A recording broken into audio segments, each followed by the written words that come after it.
उस पर अमल ज्यादा होना चाहिए। जो ईर्ष्या द्वेष रखता हो उससे दूर हो जाना चाहिए। अपने संस्कारों को नाश नहीं करना चाहिए। अब गुरु वशिष्ठ जी जो थे उनके अंदर सात्विक संस्कार थे। विश्वामित्र जी उनके घर के पास ही खड़े हैं और ये विचार कर रहे हैं कि अब मैंने गुरु वशिष्ठ जी और उनकी धर्म पत्नी का भी नाश करना है। ये जो पद है ये कोई कोई ही पाता है और पद में आकर समर्था को धारण करना, अपने आप को समर्पण कोई कोई करता है। जैसे हमारे प्यारे श्री महाराज जी ने कभी भी अपना मान नहीं करवाया, दूसरों को मान दिया और सम्मान सबका बढ़ाया। गुरु महाराज जी की पूजा करवाई, तिलक तक नहीं लगाया, कभी चरण स्पर्श नहीं कराया। क्यों? क्योंकि वो ब्रह्म ऋषि है।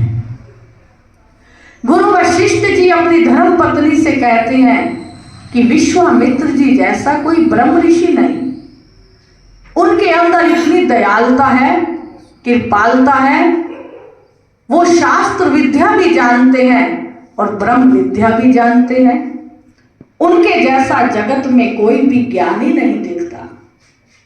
जब विश्वामित्र जी ने पास खड़े हुए, वो ऊपर चौबारे पर खड़े हैं और विश्वामित्र जी नीचे खड़े हैं। जब ये विश्वामित्र जी के कान में बात गई कि गुरु वशिष्ठ जी के मैंने 100 पुत्रों का नाश कर दिया और आज मैं आया हूं उनका भी नाश करने, लेकिन उनके अंदर मेरे प्रति कितना सम्मान है, कितनी निष्ठा है, कितना आत्मसमर्पण है। आज मैं क्यों ना उनके चरणों में जाके झुक जाऊं, क्योंकि झुकता है वो जिसमें जान होती है। अकड़े रहना तो मुर्दे की पहचान होती है।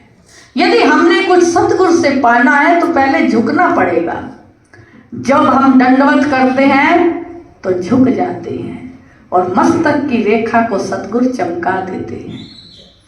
तो विश्वामित्र जी ने वो राज ऋषि वाले जो वस्त्र थे वो उतार दिए और साधु के वेश में आ गए कि पा लिया उन्होंने ज्ञान को कि अंतर मन में एक वचन भी हमारे यदि बस गया तो जीवन का कल्याण कर देगा। विश्वामित्र जी गुरु वशिष्ठ जी के पास आए, साधारण वेशभूषा बन, साधु वेश में और चरणों में आकर गिर गए कि मैंने आपको मित्र तो बनाया, लेकिन आज मैं आपको अपना गुरु भी धारण करता हूं। मैंने आपके प्रति कितना विष पैदा किया अंदर, लेकिन आपने मुझे फूलों सी मीठी सुगंध दी। आपके विचारों को मैं नमन करता हूं। गुरु वशिष्ठ जी ने देखते ही कहा कि आओ ब्रह्म ऋषि। विश्वामित्र जी कहने लगे कि आज तक आपने क्यों नहीं कहा मुझे ब्रह्म ऋषि? इसी बात को लेकर मैंने 100 पुत्रों का नाश किया और आज मैं आपका भी नाश करने चला था।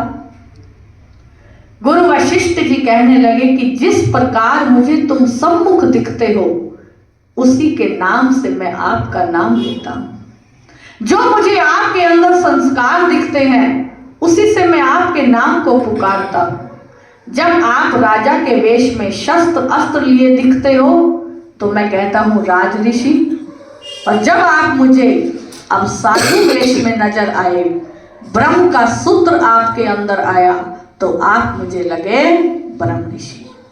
कि नजर बदली, नजारे बदले, नदी का रुख बदला, किनारे बदले, सुबह हुई तो सितारे बदले। यही ज्ञान हमारे श्री गुरु महाराज जी ने और प्यारे श्री महाराज जी ने हमें सिखाया कि जो दूसरों के गुणों को देखता है और अपने अवगुणों को देखता है वो एक पार ब्रह्म परमेश्वर की लक्ष्यता करता है। बोलो श्री गुरु महाराज की जय।